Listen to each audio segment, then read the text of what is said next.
तो यशवा मसीह में मेरा आप सबको शबह शलोम, यहोवा आप सबके साथ हो। आप सबको बहुत सारी आशीषें और बरकतें दें। आए हम इजराइल के लिए, यरूशलेम के लिए प्रार्थना करें। मेरा अदोनी यहोवा इजराइल को, यरूशलेम को शलोम की आशीषें दे, और इजराइल की जो खोई हुई भेड़ें हैं वो यशवा मसीह के नाम से बचाई जाएं। यहोवा उन सबका उद्धार करे, उन सबको बचाए। और आज जितने लोग उसी के कलाम से, उसके वचनों से भटक गए हैं, खो गए हैं, यहोवा उन सबको वापस लौटा कर ले आए। हृदय मन यहोवा के लिए फिरे कि यहोवा के पवित्र नाम को महिमा मिले। धन्यवाद देते हैं, आपका राज्य आ जाए। अब आपकी मर्जी जैसे स्वर्ग में पूरी होती है, उन सबों के जीवनों में पूरी हो, और सारा आदर आपको देते हैं। यशवा मसीह के नाम से मांगते हैं, आमीन आमीन। तो प्रिय अजीजों, यशवा मसीह के बड़े फजल, बड़े अनुग्रह के द्वारा हम बुक ऑफ रेवलेशन के ऊपर, प्रकाशित वाक्य के ऊपर सीख रहे हैं। और बुक ऑफ रेवलेशन के बारे में हमने बहुत सारी बातों को सीखा है। हेवन और हेल के रहस्य के बारे में, स्वर्ग और नर्क के दर्शन के बारे में, जो कि 7 कोलंबियाई जवानों ने देखा था। और आज हम उसके 9वें पार्ट के अंदर है, 9वें भाग के अंदर है। और आज भी हम देखेंगे कि और क्या कुछ यीशु मसीह ने उन्हें नर्क के अंदर दिखाया, जिन्हें देखकर जो बातें उन्होंने बयान की है, उन बातों को जानना समझना आज हमारे लिए बहुत जरूरी है। कि यदि हम भी ऐसे किसी गुनाह में फंसे हुए हैं, किसी ऐसे गुनाह में, किसी ऐसे पाप में हम फंसे, या हमसे जुड़े हुए हमारे रिश्तेदार या भाई बहन ऐसे कोई गुनाह में फंसे हुए हैं, तो फिर हम उनके लिए प्रार्थना करें, हम उन्हें समझाएं, ताकि वो अपने गुनाहों से मन फिराकर इस नरक की आग से बच जाए। बाइबल बयान करती है, धनी जब नरक के अंदर गया तो उसने विनती की कि लाजर को भेज दे, मेरे 5 भाई और हैं, नहीं ऐसा ना हो वो भी यहां आ जाएं। जब तक वो धरती के ऊपर था, लाजर उसके घर के सामने था, लेकिन कभी जाकर उसने लाजर को कुछ खाने के लिए या पीने के लिए नहीं दिया। कभी जाकर उसने लाजर का हालचाल नहीं पूछा, कभी लाजर के हाथ से कुछ नहीं दिया। लाजर से वो घृणा करता था, लाजर से वो नफरत करता था। लेकिन जब वो नरक के अंदर है, अब उसकी फरमाइश है, अब उसका गिड़गिड़ाना है, अब उसकी विनती है कि लाजर को ही भेज दे मेरे पास। वो अपनी अंगुली से मेरे जीभ के ऊपर, अंगुली को भिगोकर जीभ के ऊपर रख दे। लेकिन धरती के ऊपर अभी भी वो लाजर के हाथों से पानी नहीं पी सकता था या खाना नहीं खा सकता था, लेकिन अब वो लाजर को चाहता है। और जब उसकी इस विनती को रिजेक्ट कर दिया गया, तो उसने विनती की, क्या विनती की? मेरे भाइयों के पास लाजर को भेज दे, ये ऐसा ना हो कि वो भी मेरे पास नरक में आ जाएं।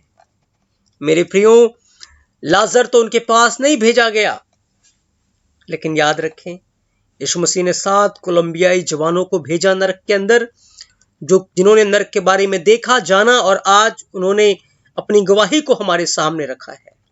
कि हम उन बातों को जो हम सुनते हैं नरक के अंदर, पीड़ाओं को, भयंकर सजाओं को, जो कि बाइबल के वचन के अनुसार है, उन बातों के ऊपर हम ध्यान लगाएं।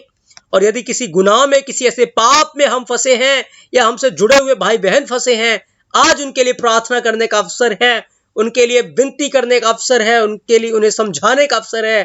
क्योंकि कल एक बार आत्मा बॉडी में से निकल गई, प्राण बॉडी में से निकल गया, तो फिर कोई भी ऑप्शन या कोई भी रास्ता खाली नहीं बचेगा प्रिय यीशु। फिर अनंत काल की आग और नरक और कीड़े, उसी के साथ हमें अपना पूरा जीवन बिताना पड़ेगा। तो आज के भाग में हम जानेंगे कि जानबूझकर किए गए पाप की नरक के अंदर, नरक में भयानक सजा क्या है। आज बहुत सारे ऐसे विश्वासी लोग हैं, चर्च में आते हैं, और लेकिन फिर भी उनका जीवन पाप के अंदर है, उनका जीवन ऐसे गुनाह के अंदर है, ऐसी बुराई के अंदर है, और ऐसे गुनाह के अंदर आंख बंद करके ऐसे पाप में अपना जीवन बिताए जा रहे हैं। तो आज हम देखेंगे कि ऐसे लोगों का, जो कि चर्च में आते हैं और जानबूझकर पाप में जीवन बिता रहे हैं, क्या भयानक सजा है, औरों से लाखों गुना बदतर उनकी सजा है। प्रिय अजीजों, आए उसके बारे में हम सीखें। लिखा है आगे, उन्होंने इस प्रकार से बयान किया। आइए हम मत्ती 10 अध्याय उसके 28 वचन के ऊपर गौर करें। यहां लिखा है, जो शरीर को मार सकते हैं पर आत्मा को मार नहीं सकते, उनसे मत डरना, पर उसी से डरो जो आत्मा और शरीर दोनों को नरक में नाश कर सकता है। इस वचन का क्या मतलब है मेरे प्रियो? याद रखें, भूख आपके शरीर को मार सकता है। अकाल, दंगाई, जोखिम, तलवार या जितनी भी बीमारियां इस दुनिया के अंदर है, या जितने भी हथियार या वायरस या जो कुछ भी है, अपमान और भिन्न भिन्न प्रकार की चीजें आप देख लेंगे, ये सब कुछ सिर्फ आपके शरीर को नाश कर सकते हैं, लेकिन आपकी आत्मा को छू भी नहीं सकते, छू भी नहीं सकते। आज इंसान पाप क्यों करता है? अपने शरीर की अभिलाषाओं को पूरा करने के लिए। इंसान गुनाह क्यों करता है, चोरी क्यों करता है, लालच क्यों करता है? अपनी बॉडी के लिए, अपने शरीर के लिए, ये शरीर बड़े आराम से रहे। ऐसे शरीर के लिए वो इतना मेहनत करता है, इतना गुनाह करता है, इतनी सारी चीजें करता है जो नाशवान है थोड़े समय के लिए, और थोड़े समय के बाद नाश हो जाएगी, मिट्टी में चली जाएगी, मिल जाएगी। लेकिन अनंत आत्मा के लिए, जो अनंत काल के लिए या तो स्वर्ग या नरक, उसके लिए कोई भी वो मेहनत या परिश्रम या कुछ भी नहीं कर रहा। मेरे प्रियो, बाइबल बयान करती है, जो शरीर को मार सकते हैं पर आत्मा को नहीं मार सकते, उनसे मत डरना। याद रखें, आज जितनी बीमारियां हैं, जितने कलेश है, जितने सताव हैं, वो आपके शरीर को तो मार सकते हैं, लेकिन आत्मा को छू भी नहीं सकते, आत्मा को नहीं मार सकते। आज हम कलेश से डरकर, बीमारियों से डरकर, तंगियों से डरकर भी हम यहोवा का इनकार कर देते हैं, यीशु मसीह का इनकार कर देते हैं, उसके वचनों को नहीं मानते। बहुत सारे ऐसे लोग हैं, कहते हैं अगर हम मसीह को मानेंगे जाएंगे तो बच्चों की शादी कहां करेंगे। ऐसे भी लोग हैं, अगर हम चर्च में जाएंगे तो लोग हमसे क्या कहेंगे, वो हमारे बारे में क्या बातें करेंगे। सताओं में आकर, कलेश में आकर और ऐसे थोड़ी बहुत परेशानियों में जाकर शरीर को नुकसान ना हो जाए, शरीर को कमी ना पड़ जाए, उसी को छोड़ देते। लेकिन बाइबल कहती है, उनसे मत डरो जो तुम्हारे शरीर को घात करते हैं पर आत्मा को घात नहीं कर सकते, पर उसी से डरो जो आत्मा और शरीर दोनों को नरक में नाश कर सकता है। बिल्कुल, यहोवा आपके शरीर को भी और आत्मा को भी, दोनों को नरक की आग में हमेशा के लिए नाश कर सकता है। तभी पौलुस कहता है, कौन हमें मसीह के प्रेम से अलग कर पाएगा? क्या नंगाई, क्या जोखिम, क्या अकाल, क्या तलवार, क्या गरीबी? कोई भी नहीं, कोई भी ऐसा नहीं है जो मुझे मसीह यस्सु के प्रेम से अलग कर सके। मेरे प्रियो, किसी चीज का भी भय ना खाए, किसी से भी ना डरे, सिर्फ यहोवा के वचन से, यहोवा से उससे प्रेम करें, उससे लिपटे रहें, कि वही आपकी आत्मा को भी बचाने की सामर्थ रखता है, आपके शरीर को भी बचाने की सामर्थ रखता है। बाकी लोग तो सिर्फ डराने के लिए हैं, उनके हाथों में कुछ भी नहीं है। बाइबल बयान करती है, तुम्हारे सिर का एक एक बाल भी गिना हुआ है, एक बाल भी कोई बाका नहीं कर सकता। इस वचन के साथ हम नरक की जर्नी को स्टार्ट कर रहे हैं। उन्होंने आगे बयान किया, जब भी कोई आत्मा नरक में आती है तो वह मृत्यु का शरीर धारण करता है। और यीशु मसीह ने मेरा हाथ थाम लिया और हम बहुत नीचे की ओर जाने लगे। गहरी अंधेरी सुरंग जो पृथ्वी के केंद्र तक जाती थी, हम एक जगह पहुंचे, वहां कई दरवाजे थे, उसमें से एक दरवाजा खुल गया और हम यीशु मसीह के साथ उसमें प्रवेश कर गए। और मैं अपने आप को यहोवा के हाथ से जाने न दूंगा, क्योंकि मैं जानता था यदि मैं ऐसा करूंगा तो हमेशा के लिए नरक में रह जाऊंगा। वहां पर जो लोग यीशु मसीह के साथ गए थे, उन्होंने यीशु मसीह के हाथ को पकड़ा हुआ था और बहुत भय से भयभीत थे कि अगर यीशु मसीह का हाथ छोड़ दिया तो हम यहीं रह जाएंगे। डरे हुए थे, उस मंजर को देखकर कांप रहे थे, थरथरा रहे थे, क्योंकि वो मंजर बहुत भयानक था। आगे जाकर उन्होंने बयान किया, उस दरवाजे में प्रवेश करने पर मैंने देखा कि एक विशाल दीवार थी। वहां हजारों लोगों के सिर कांटों में दीवार पर लटके थे। हजारों लोग ऐसे थे, एक कुंडी के साथ, कांटे के साथ, सिर सिर के अंदर एक कांटा लगा हुआ था। याद रखिए, सुई लग जाए या कील लग जाए तो कितना दर्द होगा, कितना पेन होगा। लेकिन उनका सिर ही कांटे के साथ, एक कांटा उनके सिर के अंदर घुसा हुआ था और दीवार में लटका हुआ था। उनका पूरा जो भार है वो नीचे की तरफ लटक रहा था। तो सोचे कितना पीड़ा, कितना दर्द उस कांटे के फंसने से या चुभने से उनको हो रहा होगा।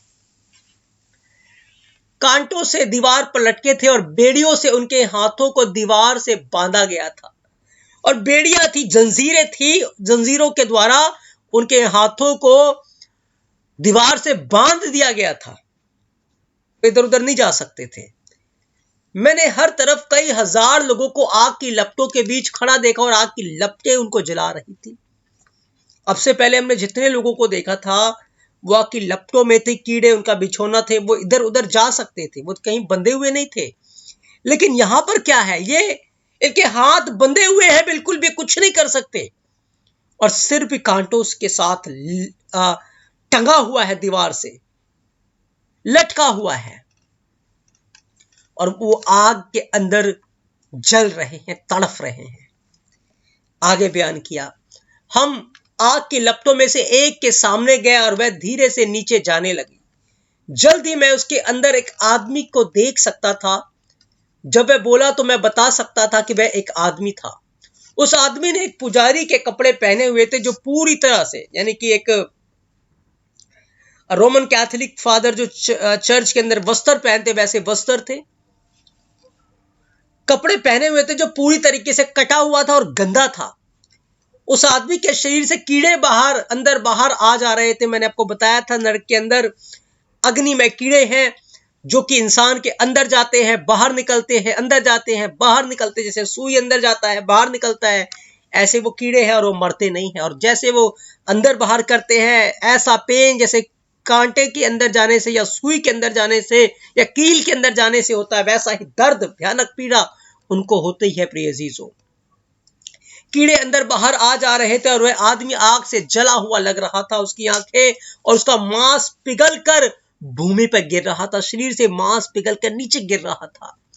लेकिन बाद में जब सब मांस गिर जाता तो वह वापस से बढ़ जाता था, वापस से वो जो मांस है उसके शरीर के ऊपर आ जाता था और फिर से पूरी प्रक्रिया दोबारा शुरू हो जाती थी। यानी कि जो मांस है था बॉडी के ऊपर, वो पिघल के नीचे गिर रहा था।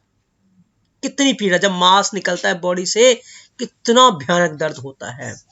और सच में जब उसके जो मांस था पूरी बॉडी से, वो पिघल पिघल कर नीचे की तरफ गिर रहा था। और अगेन जब वो सारा मांस नीचे गिर जाता, फिर वो मांस वापस आ जाता उसकी बॉडी के ऊपर, फिर पिघलता, फिर नीचे जाता। और कितना भयानक पीड़ा। जब उसने यीशु मसीह को देखा तो कहने लगा, हे अदोनाई यीशु मसीह, मुझ पर दया कर, मुझ पर दया कर, कृपया मुझे यहां से एक मिनट के लिए, एक क्षण के लिए बाहर निकलने दी। एक मिनट के लिए रुकिए। इस आदमी की छाती पर एक धातु की प्लेट थी जिस पर लिखा था कि मैं यहां डकैती के लिए हूं, क्योंकि मैंने चोरी की है, मैंने डकैती की है। ये वो डकैत नहीं था जिसने बाहर जाकर लूटा था, पर यह अलग ही डकैत था। इसने क्या किया था, इसने आगे बताया। जब यीशु मसीह उसके पास आए तो उसने उस व्यक्ति से पूछा, तुम्हारा नाम क्या है? मनुष्य ने उत्तर दिया, अंद्रियास मेरा नाम है। अंद्रियास क्रिश्चियन नाम, बाइबल का नाम, उसका नाम अंद्रियास था। अदोनाई यहोवा ने उससे पूछा, आप यहां कब से हो? अंद्रियास ने उत्तर दिया, मैं यहां बहुत लंबे समय से हूं। और वह आदमी अपनी कहानी बताने लगा। उसने कहा कि उसके पास दशवांश एकत्रित करने और अपने कैथोलिक चर्च में गरीबों को दान देने की व्यवस्था करने की जिम्मेदारी थी। यानी कि इस व्यक्ति के पास जो चर्च के अंदर ताइत्स आती थी, दशवांश आता था, भेंट आती थी, वो इस व्यक्ति के पास इकट्ठा होता था। इस व्यक्ति को रिस्पॉन्सिबिलिटी दी गई थी कि चर्च का जो पैसा है उसको वो संभाल के रखे, क्योंकि वो जो पैसा है उससे चर्च की सेवा में इस्तेमाल होना था। उस पैसे से गरीबों के लिए वस्तुओं को खरीदना था, गरीबों को देना था। लेकिन इस व्यक्ति ने क्या किया? पर गरीबों को देने के बजाय वह पैसे चुरा लेता था। यहूदा की तरह वो पैसे चुरा लेता था, चोरी करता था। आज भी बहुत सारे ऐसे लोग हैं चर्च के अंदर जो दशवांश की चोरी करते हैं। जो यहोवा का है वो यहोवा को नहीं देते, नहीं देते। समय की चोरी कर रहे हैं।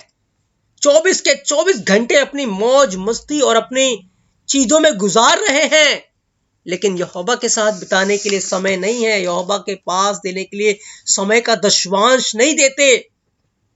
क्या कर रहे हैं? चोरी कर रहे हैं। अकान ने क्या किया था मेरे प्रियो? अकान ने चोरी की थी, लालच करके उसने चोरी की थी, और अर्पण की हुई वस्तुओं में से, जो अर्पण की थी उसमें से चुरा लिया था, चुरा लिया था उसने। और जब उसने चोरी की तो भयंकर सजा पूरी इजरायली कौम के ऊपर आ गई। और अकान का अंत कैसे हुआ? पत्थरों के द्वारा उसे पत्थरवाह किया गया, उसे मारा गया, पत्थरों का एक बड़ा ढेर लगा दिया गया। और आज अकान की आत्मा नरक के अंदर तड़फ रही है। प्रिय सीसो, अकान ने बड़ा पाप किया था,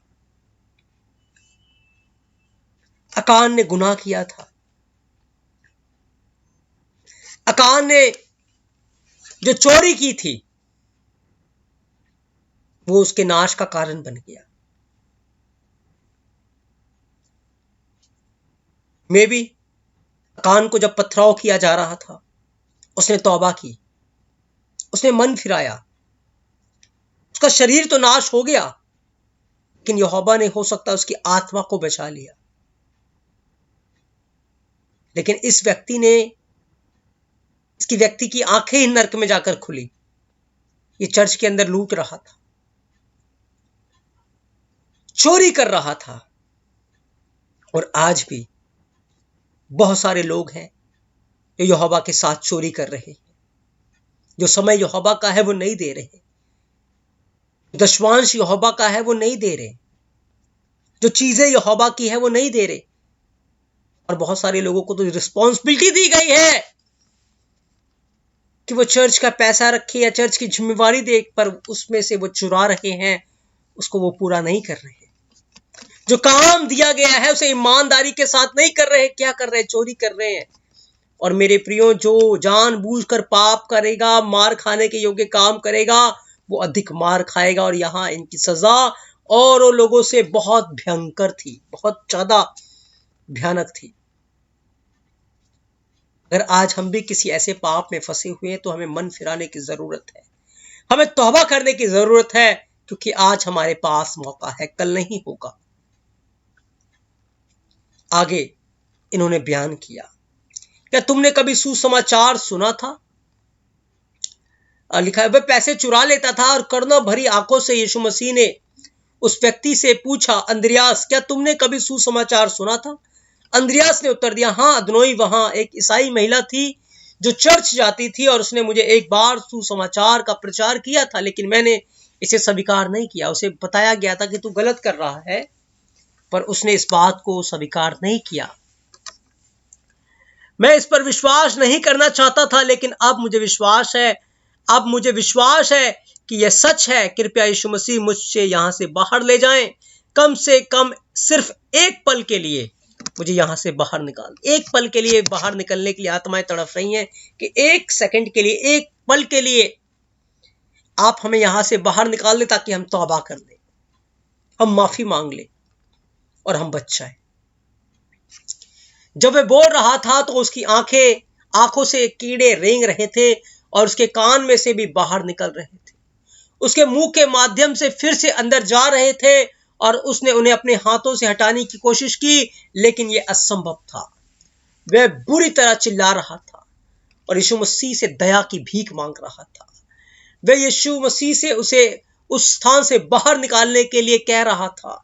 इससे भी बुरी बात यह थी कि वहां राक्षस थे, दुष्ट आत्माएं थे, दानव थे, उसे लगातार भाले मार रहे थे।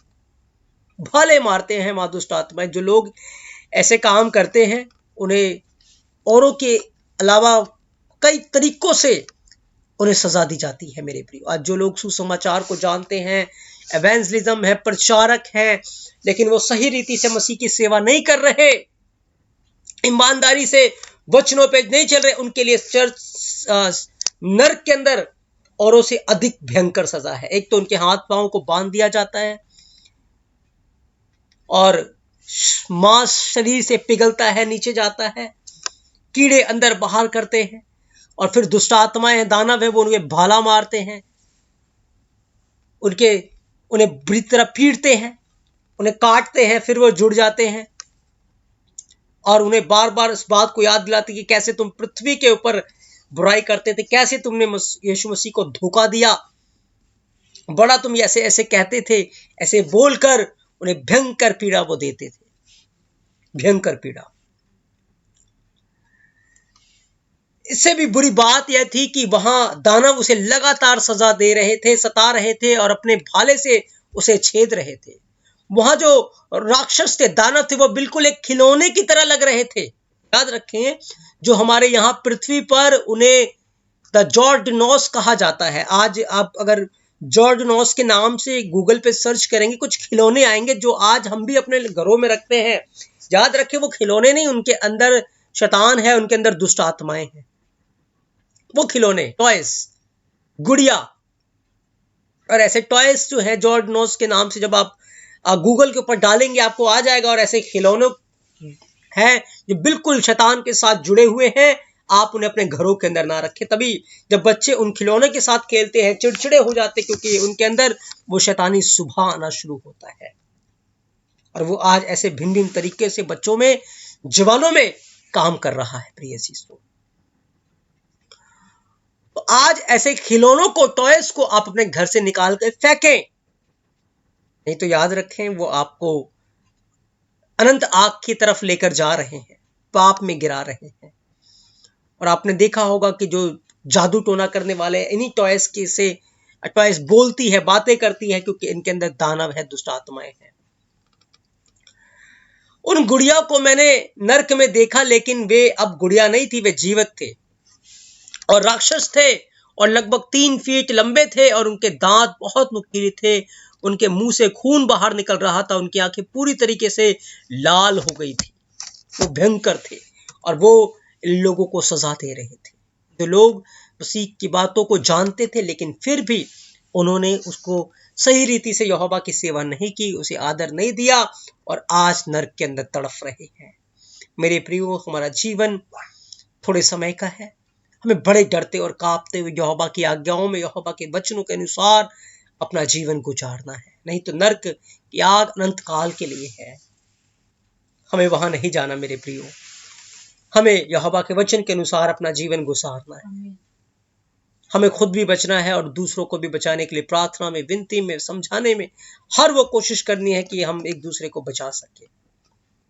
आगे उन्होंने बताया, वे अपनी पूरी ताकत से अंद्रियास को और के साथ उन सभी को भाला घोंप रहे थे जो नरक के इन भागों में थे। ये दुष्ट आत्माएं अंद्रियास को और जितने वहां पर थे सबको भाले से घोंप रहे थे, पूरी ताकत से उनको सजा दे रहे थे। और जब मैंने ये देखा तो मैंने यीशु मसीह से पूछा कि ये कैसे संभव है कि धरती पर जो गुड़िया है वह बिल्कुल उस दानव की तरह दिख रहे हैं। यीशु मसीह ने मुझे बताया कि वे दुख देने वाली आत्माएं थी, दुख देने वाली आत्माएं। ये विश्वासियों को दुख देती है, पृथ्वी के ऊपर भी दुख देती हैं और नरक के अंदर भी दुख देती है। तो ऐसी भयानक सजा, भयानक पीड़ा में आज वो लोग तड़फ रहे हैं। मेरे प्रियो, आए इन वचनों को हम खुद भी सुने और अपने जीवन के अंदर यदि कोई गुनाह में, ऐसे पाप में फंसे हुए हैं तो आज ही मन फिराकर बाहर निकल आए, तो कल बहुत देर हो जाएगी। मेरे प्रियो, जितने लोग ऐसे गुनाह में फंसे हुए आए उन्हें भी बताएं, उनके लिए प्रार्थना करें, उनके लिए विनती करें ताकि वो यीशु मसीह के पास लौट आए। यह बाबा अपने इस पवित्र वचन के द्वारा आप सबको बहुत सारी आशीषें और बरकतें दें, क्योंकि नरक एक वास्तविकता है। पृथ्वी के ऊपर रहते हुए हम जाग जाएं, इससे अच्छी बात कोई नहीं। तो हमें अपना पूरा जीवन नरक के अंदर दुष्टात्माओं के साथ, दानवों के साथ बिताना पड़ेगा। तो बाबा अपने इस पवित्र वचन के द्वारा आपको बहुत सारी आशीषें और बरकतें दे। आमीन।